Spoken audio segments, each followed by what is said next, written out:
What's up, Kathy? How's it going? Hello. I love the fact that I'm here in summer and you have this winter in your place. You look so different all the time. I'm super tan and you're getting more white. I'm getting more and more white. I know, it's amazing. Yes. Um, yeah, should I start? Please, go ahead. Yeah. We have a very interesting topic today.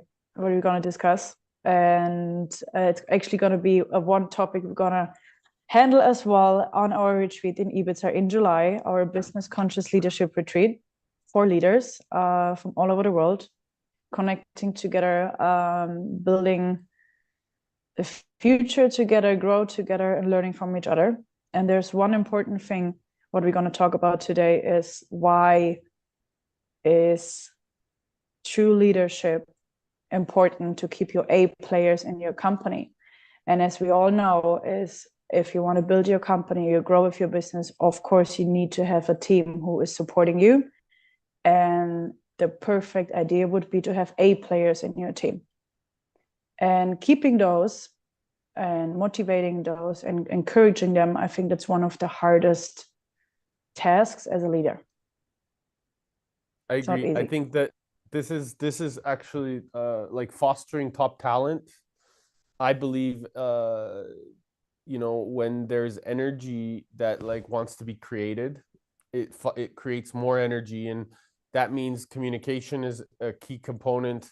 That means having regular meetings and being able to really get curious about what's kind of going on in their worlds, because I believe that the top talent, they always have ideas, they always want to bring things to the table, and they always want to make things happen because they're movers, they're shakers, they want to like create, and they're excited to bring that to life, especially in an organization where the resources are infinite. And if your organization is something that is wanting to really expand and deliver a lot of opportunities for your community or the customers that you serve, making sure that your top talent is fully engaged to making that happen, I think is a huge responsibility inside of any organization that wants to really create change, make impact, and have a great culture.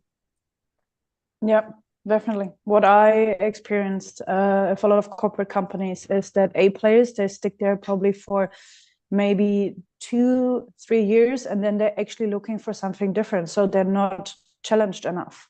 And Mm. a lot of organizations, they believe it all depends on the salary or maybe a fixed salary and then promotion, a commission on top. But this is not enough anymore nowadays. People are looking for so much more when they work for a company. They look for the environment, they look for the challenges, they look for how can I grow with the company, or what is the company offering me that I can grow personally, but obviously our business wise, and what skills can I learn still, or do I have career opportunities the company is offering me. So it's very crucial actually, and as a leader from a team you need to pay attention on certain things to keep your A players and to challenge them and to keep them longer than 2, 3 years. This What do is you a this is like a trust component, right? Like I think that I'm hearing, at least from what you're saying, is being able to not only trust your team to go out and kind of lead from their own creativity, but also uh trusting them to make some difficult decisions that you may not necessarily be aware of immediately, and then giving them the environment to step into a more uh expert into their own expertise. Yeah, trust plays a very important role. It's you make the people feel comfortable with their task, with their work. You make them feel that they're welcome at office, or a lot of people are working remote as well, obviously, but you need to make them feel that they actually want to be in those meetings. They want to they want to fit into the company in their vision, and they want to belong somewhere. Everyone wants to belong somewhere. So trust plays a very important role. And in the beginning, when you work for companies, I think it needs a little bit of time to build this trust. And obviously it's not there from the beginning, but it's growing and growing and growing. And we've been talking about this before. There are a couple of things we really truly believe that's important to build this trust.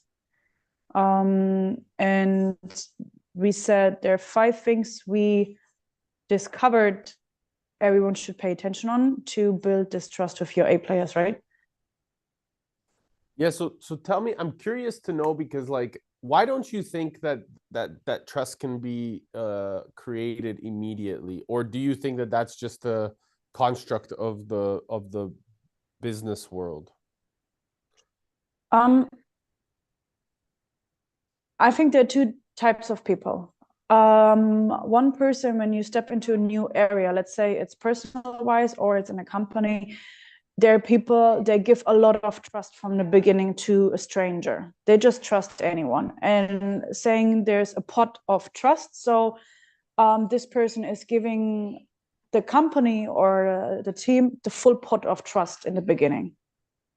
Another person maybe just is a little bit more cautious or more reserved, or needs to find out who can I trust to talk to when I have challenges, who can I trust to talk to when I have a task and I don't know how to approach with this task in a team. So I think there are 2 types of people. And as a leader, that's the job actually of the leader of the company and this team, to find out what kind of trust person the other person is, and getting him or her on the same level of trust, or same on both. It's like like giving. I think as a leader, it's more important to give more trust in the beginning, a lot, to trust in this new maybe a new employee, to trust in your A players, to trust in your whole team, and automatically this will transform back to you as well.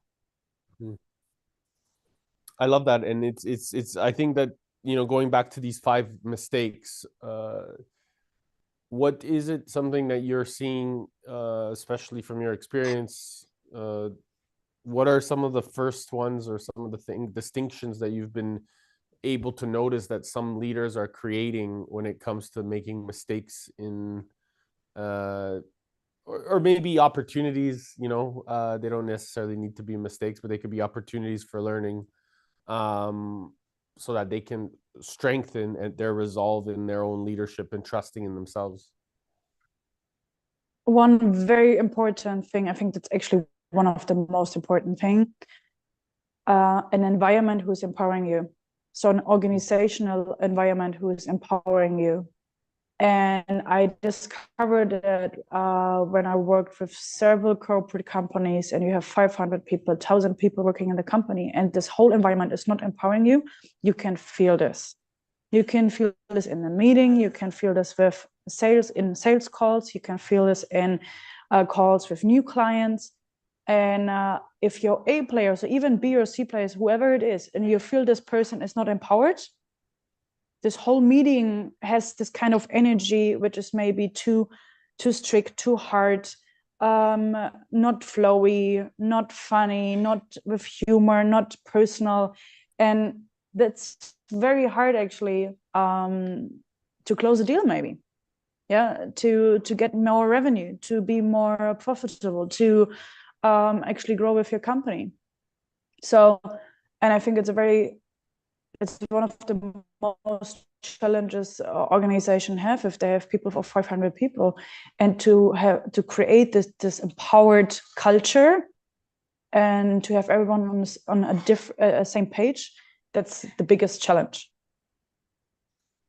What like, in terms of specificity, and like those specifics in terms of that culture? Because sometimes people, they talk about culture and they're just like, I don't understand what that means. It's so like abstract, it's so almost esoteric. Like, okay, culture, great. It's something that's unforeseeable. You can't really taste it, touch it. It's not tangible. How does that translate into tangibility for a leader or for an organization? from your perspective? It's actually the little things. So I'll give you an example. You have a team, let's say you have 500 people, and you're gonna employ a couple of new people at the same time. Let's say 10 new people, 15 new people. I don't know, maybe you have had a very bad turnover the last weeks or months. Then those are the little things. You don't want to be a number, even if you have a big company, you want to be unique. So starting from when a new person is coming into the company, how is this whole onboarding process going on? Is this person informed? Is this person welcomed? Has this person maybe an own desk, a new laptop, a new phone? Or is it just old stuff? Is this person informed what he or she needs to do right from the beginning? Is there like a little portfolio with all the tasks you got to do? Does this person have maybe a schedule in the first weeks? So you start on Monday. On Monday, you have a meeting with marketing. You have Tuesday, you're going to have a meeting with administration. Thursday, you're going to meet maybe your team members. So it's all like taking care and leading this person and making sure this person feels comfortable and giving maybe an overview of this whole company instead of just let this person jump in. And a lot of people, they're like, yes, that's your job on Monday. Those are your tasks, and figure everything on yourself out. And then you sit there, you're like, okay, but what should I do right now? Maybe you don't even know your team colleagues. Maybe you don't even know what kind of tasks you need to do. A lot of people have issues with IT in the beginning. They don't even know how to log into your laptop, IT or whatever, and they don't know who to ask. So one person, I think, should be responsible for a new employee and should guide them through this onboarding process. And I discovered as well that this onboarding process is automatized. How do you say this in English? If it's digitalized, so you go through videos. So some people, they automatic. So that's what I wanted to say. So a lot of companies, they change it right now and they want to have this automatic, but how do you want to build trust in watching videos from other? It can be like a hybrid combination. But still, I think it's very, very important to have one person who's responsible for you in the beginning. I like that. I think that, that comes down to really, being curious and listening to one another. And so I think that then stems into how can we be more curious as leaders? How can we be more how can we listen more as leaders? Because then I believe that creates opportunities to find solutions within an organization, to talk about how leadership can be emphasized. So everybody is kind of co-leading. So when people see new employees come in, some of the existing employees or some of the existing leaders or some of the existing team is already taking that active approach of saying, hey, do you need anything? Is there anything that we need to support you with? What do you feel like? How's the new day? How's thing? And then it encourages everybody to kind of really co-lead, because they see a new face, right? They see that it's, that there's somebody new available or there's somebody new learning, and welcoming them. That is kind of creating that empowering culture right away for the person that's new. But then in addition to that, it's encouraging that active listening and that active curiosity from the existing employees that are already there, that actually are then integrating a really more empowering momentum. And so it really becomes kind of like a collaborative effort inside of the organizational culture.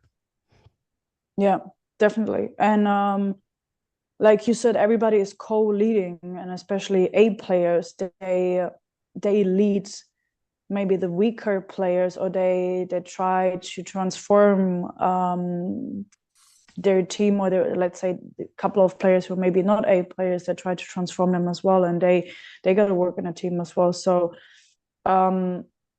it's this whole, what you said before, like culture starts from the very first welcome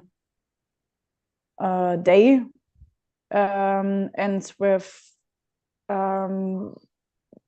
where are going to have where are going to have lunch, what do you do in your break, do you feel welcome, do you know what you need to do? So like you said before, maybe not even listening but asking questions as well after the first week, or even when they stay in the company for a couple of months or years already, is this doesn't stop. It's not like because it's a new person coming into the company and you kind of over deliver in the beginning. That's what a lot of people do. They say, this person is new, I need to take this person by my hand, I'm going to teach her or him everything. And then what happens if after 8 months or 1 year you just leave it, and it's getting kind of, you don't have this person in your eyes anymore. You lose it like a little bit, which is wrong, because this is a whole process and it's ongoing for years and years and years. So that's actually a good opportunity to keep those one-on-one meetings, maybe once a week, to ask questions. Your A players, your team, what are you working on right now? Do you have any challenges? Can I help you with? Do you need any support at the moment? Can you handle all the tasks what you have at the moment? Is there anything you're stuck with? Is this aligned with the goals we discussed before? How do you feel about this? Can I support you with anything beside work? Do you need anything on top? Do you want to learn anything new? And this should be an ongoing process for forever. These questions of can I support you? Do you need anything?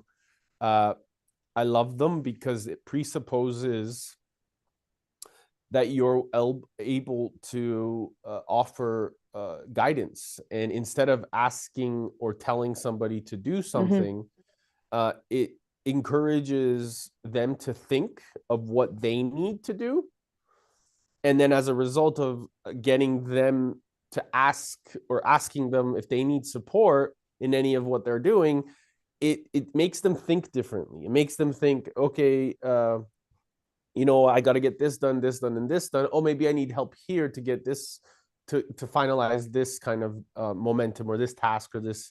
So I love that question because it allows another leader to be a leader, and these types of things, like the difference between an A player, B player, C player, like, to me, the only difference is like experience, right? Like everybody essentially, in my eyes, is a A player. However, they just haven't gotten to that distinction of picking up the weights enough to get strengthening the muscle. And I believe that by asking even more questions as leaders, we can encourage all people or everybody to step up, but we forget to ask questions. We oftentimes think that as leaders, most times it's about telling somebody, and it's actually the opposite. It's about getting curious and asking these questions, and then providing that time and space, which is really the fourth step. Is like we oftentimes forget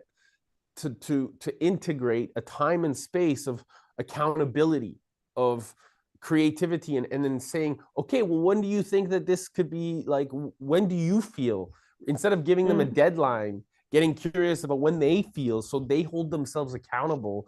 I think there's a lot of magic in that language. What are your thoughts?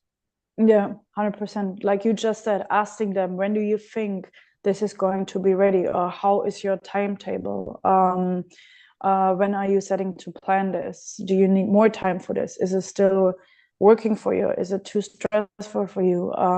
Can you manage this? And I think that's, for me, actually conscious leadership. That's exactly what it is: asking questions and trying to support and trying to help. And the old method, what we've all learned, is this top-down method of what you just said, telling them what they need to do, telling them the timeline, telling them what they got to do, more talking and giving instructions. And yeah, sometimes it's necessary, to be honest. Some people, they need to have this. There's some tasks, some jobs, you just got to tell them what they need to do, and some people that don't want to think, that's fine too. But if you really want to keep your A players and you want to keep your team creative, empowered, then definitely transformative leadership or this conscious leadership, that's how you're going to keep your A players, for sure. Because otherwise they feel disencouraged, they feel probably small, and they will probably feel like I'm not able to take, or nobody is giving me responsibility. And this feeling, especially for people who want to be challenged, they want to feel like somebody is giving me responsibility and I can manage this because they trust me and they believe in me. This is beautiful. I think that this is I think the biggest component of leadership is if you truly trust yourself, you can trust the people around you that are going to step up in times of need. And that is also when as a leader, that last piece of compassion comes in, right? Where we can actually be more compassionate with ourselves and say, okay, I don't need to figure it all out by myself. I can ask for help. And by having compassion with yourself and saying, listen, I don't really know all of the answers and I don't need to know all of the answers, but what I can do is I can ask for support. And in this way, from a place of compassion, you're asking others for their help. And as a result, they're seeing your level of devotion and compassion of saying that you don't know that you don't know. And it encourages other people to step up. It encourages that place because then they could be compassionate in their own behaviors so that because they're seeing a great leader or a great person really step up and say, hey, you know, like, help. What do you think? For some reason, I observe when I talk to so many entrepreneurs and very successful CEOs, they really struggle for ask help. Even the word "I need help" or the sentence "I need help" or "Can I I need support. I don't have any idea. I'm stuck. I don't know how to continue." For a lot of people, that's a very big issue to say. And I think there comes another point in, it's because we all try to be perfect. We all have this issue with perfectionism.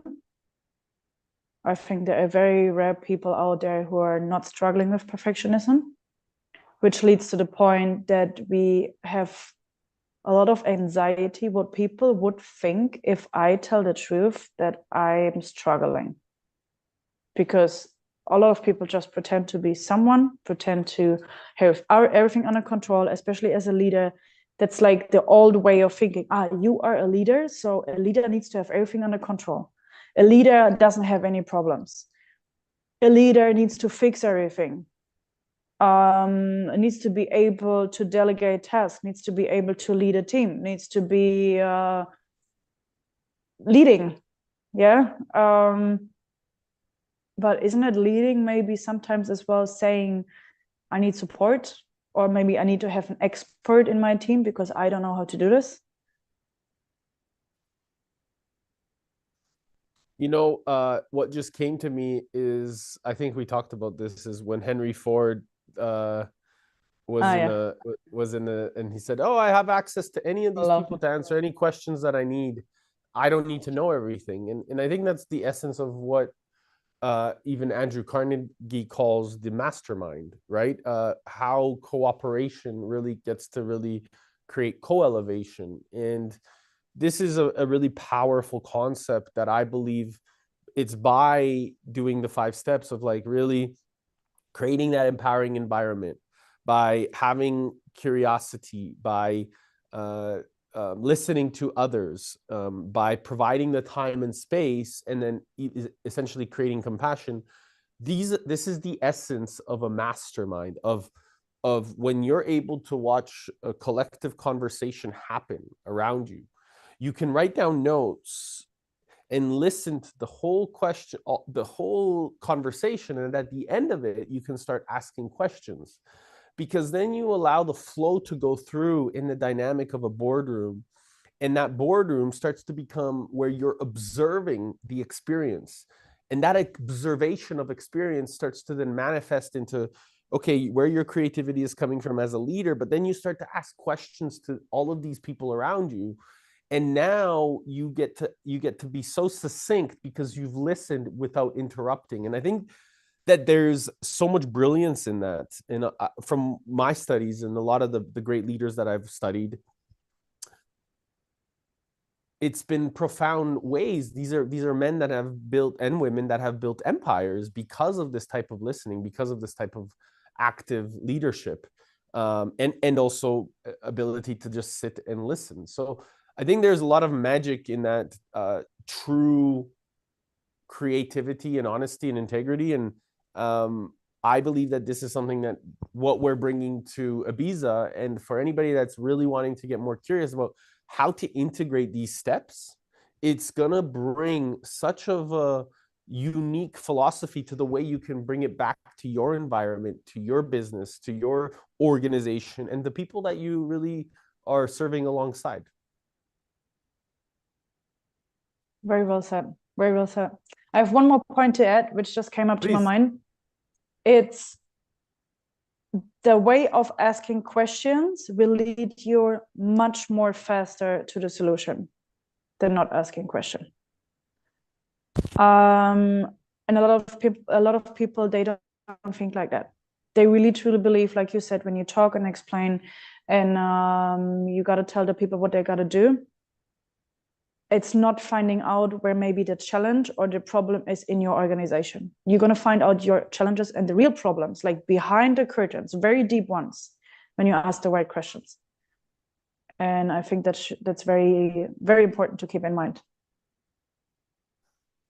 And that really takes us back to the quality of our questions will determine the quality of your life, your relationships, your circumstances, everything that you do in terms of, business. So check out, balancemedia.ventures/Ibiza retreat from July 3rd to 7th. We're really bringing some great leaders together, and we'd love for you to attend. So if you want to know more, reach out to myself or Kathy. Let's connect. It'd be amazing to have you on board and see, how it resonates with you. And we look forward to meeting you. Kathy, anything you want to share? No, thank you. Very much fun today.